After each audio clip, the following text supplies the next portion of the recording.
இந்த ஜெர்ரி மரம் ரொம்ப நாளாகவே எங்கள் வீட்டில் இருக்குது. காயே காய்க்கலன்னு ரொம்ப புலம்பிகிட்டு இருந்தேன். என் புலம்பல் அந்த மரத்துக்கு கேட்டுடுச்சோ என்னவோ தெரியல.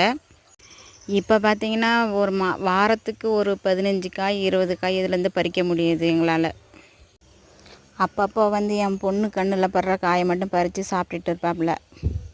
மிச்சம் மீதி எல்லாம் காக்கா குருவிங்க சாப்பிட்டு போவோம்.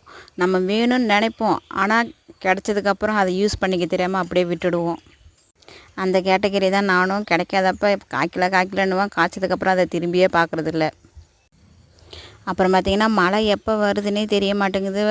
நைட்டில் நல்லா தூங்குகிறோம், அந்த நேரத்தில் பார்த்திங்கன்னா மழை வச்சு வெளுத்து வாங்குது. பகல் ஃபுல்லாக வெயில் அடிக்குது, நைட்டில் மழை பெய்யுது. இந்த பூவை பறிக்காமல் விட்டுனா இன்னும் காஞ்சி போய் எல்லாம் கீழே கொட்டி போயிடும். மழை தண்ணி பட்டாலே பூ வீணாக போயிடும் இல்லைங்களா, கனகாமரம் வீணாக போயிடும். அப்படியே அந்த கனகாமரம் எல்லாத்தையும் பறித்து எடுத்துக்க வீட்டுக்கு போயிட்டுங்க. நெக்ஸ்ட் வீடியோவில் பார்க்கலாம். பாய்.